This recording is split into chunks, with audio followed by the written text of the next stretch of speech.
Ao lado daquela questão da Tebet ter sido escanteada, né? Aquilo eu acho que beira o ridículo, né? Eu sinto muito pela Tebet, acho que não se deve fazer isso com ninguém, se deve respeitar, né? Se não vai ser para respeitá-la no cargo, que a tirem do cargo. Né? Então, eu acho, ao lado do desrespeito, eu fiquei pensando o seguinte, a reforma tributária, eu vou juntar três coisas aqui. Postman, reforma tributária e lei de responsabilidade fiscal, que são coisas que nós falamos ao longo da semana. A reforma tributária, ela cria aquele monstrengo chamado Conselho Federativo, que de federativo não tem nada. Né? Você tira do Estado uma das principais fontes de renda, que é o ICMS, e tira dos municípios uma das principais fontes de renda, que é o ISS. Antes, esses dois iam 100% para os cofres do Estado, 100% para os cofres do município. Agora eles vão para os cofres do Conselho primeiro, e é certo que 65% volte. Outros 35%, eles vão voltar para estados e municípios de acordo com um cálculo da equanimidade em certos aspectos de desenvolvimento do estado e do município, como educação e outras coisas. Então vai se fazer um cálculo, então quem for melhor vai recebendo isso aqui antes. Isso vai ficar preso lá em Brasília, esse dinheiro. Por que eu trago isso de volta?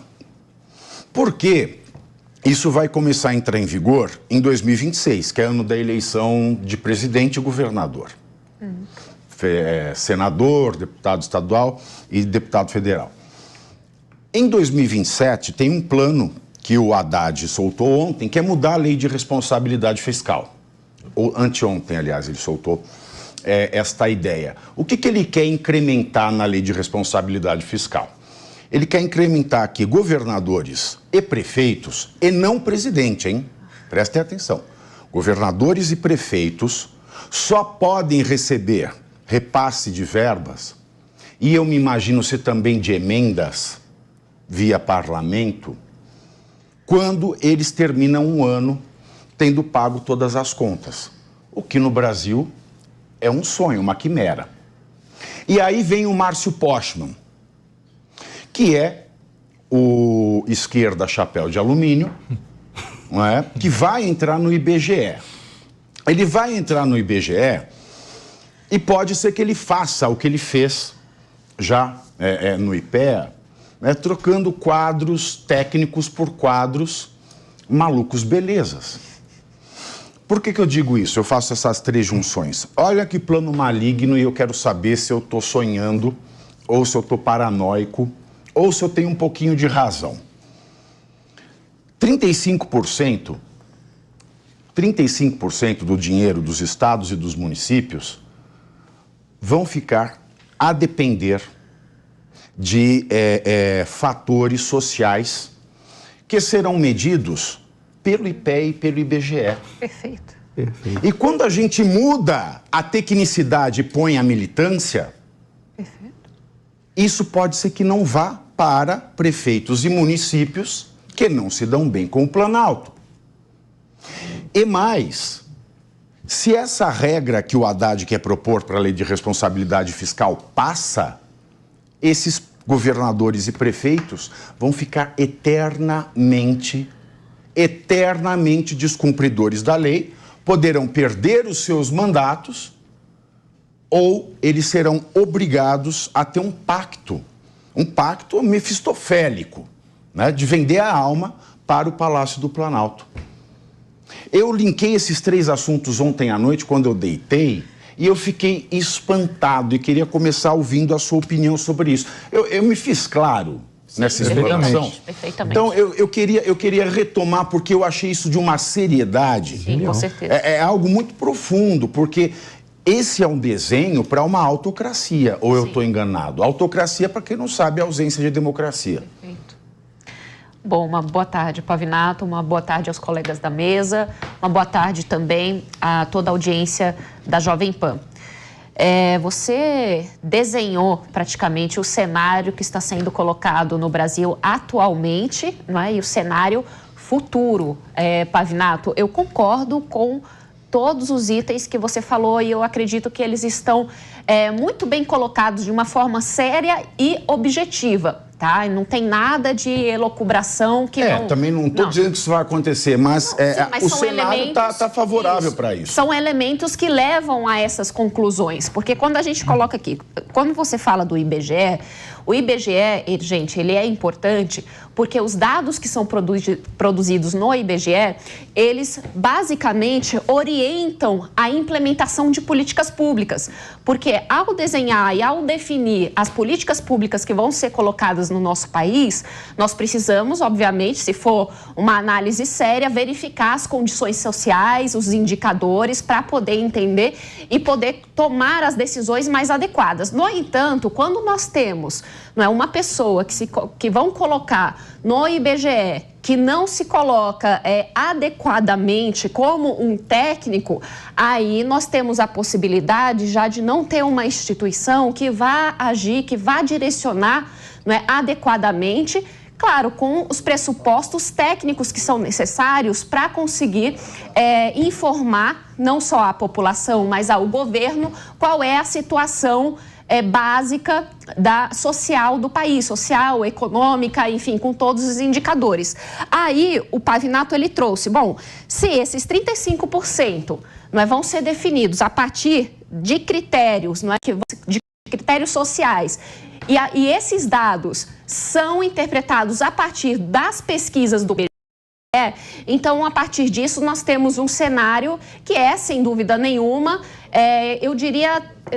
temeroso, para que a gente possa efetivamente fazer políticas públicas adequadas. E mais do que isso, isso sim, eu concordo que caminha para uma autocracia, porque nós não podemos ter um órgão tão importante e técnico, alguém que assuma esse cargo que não tenha esse tipo de perfil. A partir daí, nós temos esse efeito cascata em todas essas decisões que estão sendo tomadas, que são infelizmente inadequadas. Casca é um efeito cachoeira, né? Cachoeira. É um efeito catarata, na verdade. Olha, fiquem livres para interromper, porque eu quero discutir mesmo, conversar sobre isso. Tá?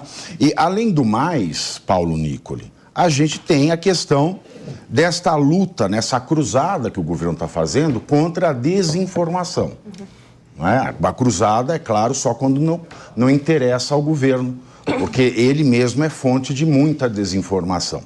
Mas, enfim, a gente ainda tem dados minimamente confiáveis, para falar em percentuais, para falar em políticas que dão certo e que não dão certo.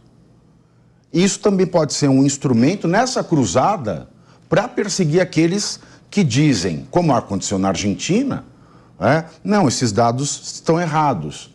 Aí você passa a ser perseguido pela AGU, que é a Procuradoria Nacional da União de Defesa da Democracia, que é aquela pasta que o Lula inaugurou dentro da AGU para acionar judicialmente aqueles que fazem fake news sobre o Estado brasileiro. Olha que situação nós vamos chegar.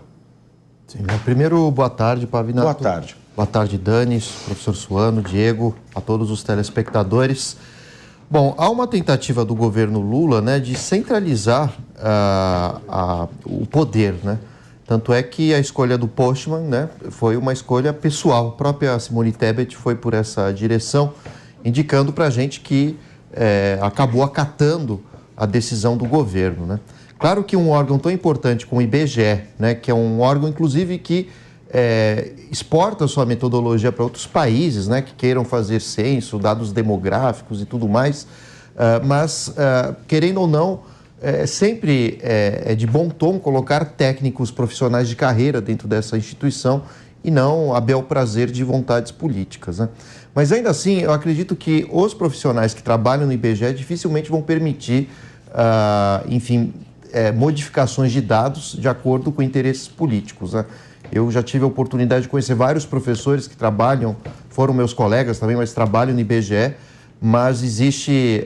uma resistência muito forte desses profissionais, porque estatística não tem o que questionar, São números, enfim, e evidentemente se houvesse alguma tentativa do governo impor resultados desses dados, dessas pesquisas, esse grupo certamente iria se manifestar contra o governo, Mas, por outro lado, o que a gente tem que ver é que a indicação do Postman, né, tem um outro aspecto que é econômico também, que é a partir de dados, né, que estão sendo divulgados do último censo, forçar, inclusive, o presidente do Banco Central a reduzir os juros, demonstrando, enfim, índices, taxas, né, da população que se alimenta mal, que está na faixa da pobreza, qualquer coisa do tipo, né? Mas o que o Lula fez com essa escolha, me parece que ela não agrada, né, aqueles que têm, enfim, conhecimentos, né, na área da estatística. Tá certo que o Postman é um economista que, para a esquerda, ele é muito bem visto, dentro do PT também, mas a gente não pode esquecer que ele já concorreu a 3 eleições para deputado federal, nunca foi eleito, sempre esteve nos bastidores da política petista, inclusive o plano econômico do governo Lula foi feito pela equipe do Postman. Teve plano econômico? Ele estava no papel. Essa é a questão. O pessoal da Unicamp também, que fez esse plano. Mas, ao mesmo tempo, foi um plano que foi muito criticado, né, pelos apoiadores do próprio governo, pela própria Tebet, diga-se de passagem, né, que acabaram impondo certos freios. Você disse que é uma instituição que eu dou aula, eu tinha um colega que hoje está no governo, inclusive, que trabalhou com o Postman, né? Mas o fato é que eu diria que ele não está no lugar que é adequado à sua área de conhecimento, né? É uma indicação política para agradar, assim como o Lula fez com o Zanin, fez com outras figuras políticas, mas foi para agradar um cabo eleitoral. E a gente já sabe que nem sempre colocar pessoas próximas em cargos importantes tem bons resultados. Isso pode, a médio e longo prazo, deteriorar as boas metodologias desenvolvidas pelo IBGE. Isso vem desde a década de 70, 60, mais ou menos, quando ele começou o IBGE a fazer o censo com maior vigor nesse país. Então, é bom que se diga, né, que muda o regime de ditadura para a democracia, mudam-se os governos, e o IBGE sempre foi uma das instituições mais sérias desse país. Pois é. Você queria dizer algo, Diego? Queria, Pavinato, uma boa tarde para você, boa tarde os meus colegas da mesa, toda a nossa audiência aqui da Jovem Pan. Eu queria fazer um contraponto ao professor Nicoli, com todo o respeito, quando o professor diz que ele, como presidente, ele não tem a condição de mudar a política dentro do IBGE. Porque existe um fato no passado do próprio Postman, que ele era presidente do IPEA, salvo engano. E uma das acusações que ele teve, enquanto ele era presidente do IPEA, pelos próprios funcionários, aí eu até concordo contigo, quando você diz que os funcionários podem fazer alguma coisa, é de que ele promoveu concursos públicos enviesados. Então, se os atuais funcionários do IBGE não concordam com a forma heterodoxa do Postman de lidar com as coisas, basta que ele promova concursos lá dentro para trazer e que esses concursos sejam construídos, os editais sejam construídos cobrando matérias que atraiam pessoas que concordem com as ideologias absurdas que ele vai tentar implantar lá. O Pavinato, na abertura do programa, propôs uma discussão aqui que comprova para a gente que conhecimento muitas vezes é uma maldição, né? Porque você deitar na cama e conseguir enxergar esse cenário conjuntural, Pavinato, a partir de 3 fatos que, se analisados isoladamente, nunca conduziriam a um plano tão bem feito como você colocou aqui.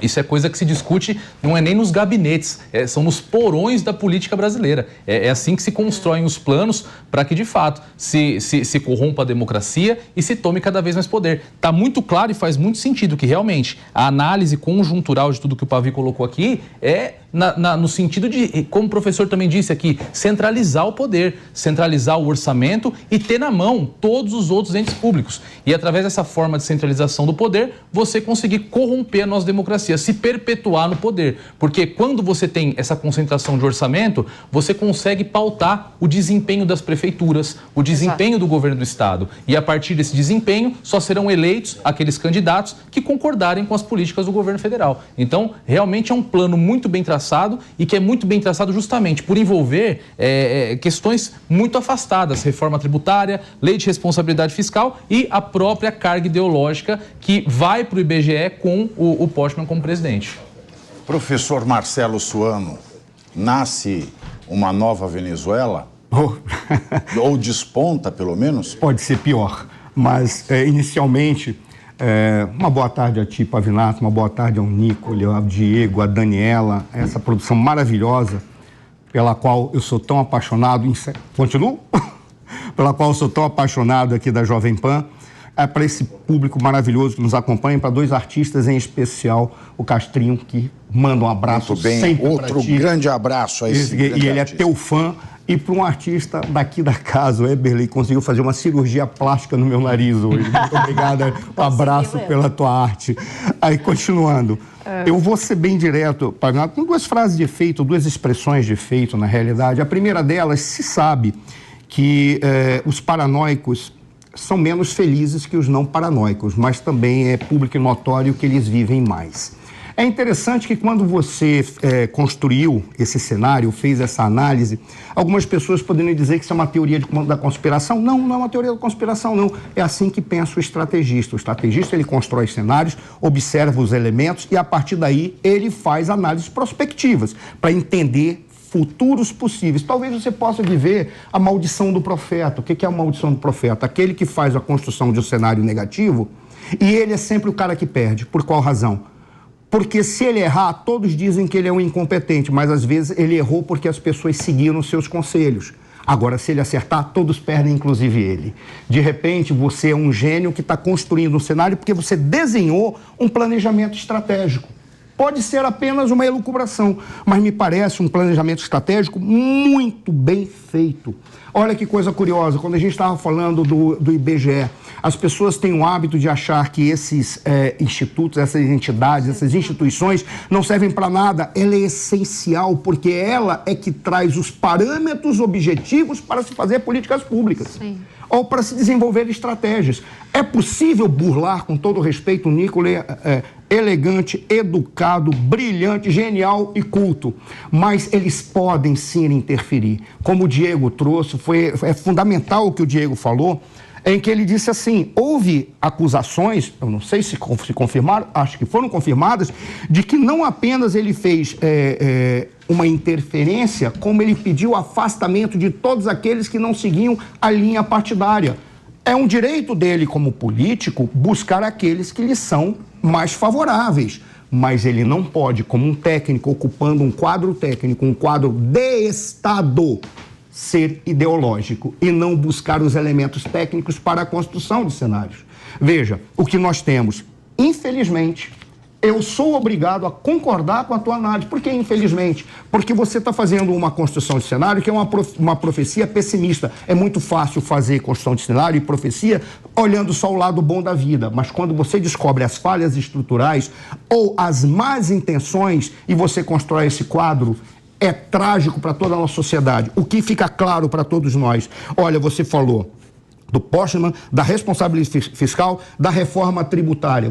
Também da Procuradoria das Fake News, do Ministério da Verdade. Está tudo muito alinhavado. Se lembra ontem, quando eu citei o caso da Argentina, que eu falei o que eles fizeram na Argentina, o que a Cristina Kirchner fez?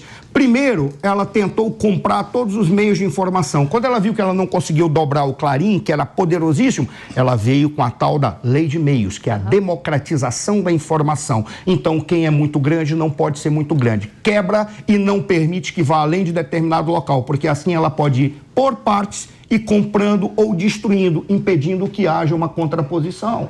Veja, como você está falando, a lei, aí nós falamos, esperem para o futuro que algo virá. E você trouxe na lata, você está vindo novamente a questão da lei das fake news. Quando você junta tudo isso, centralização por uma reforma tributária, que está dito que eles objetivam fazer uma simplificação que fique cada vez mais claro como que será feita a centralização dos recursos, porque é isso que interessa, enquanto o que nós precisamos no Brasil é a descentralização. Exato. Exatamente para evitar que haja politização, ideologização e corrupção da máquina e do processo administrativo, com mais transparência. É isso que a gente precisa. Você trouxe, por incrível que pareça, aí vem a resposta à tua pergunta.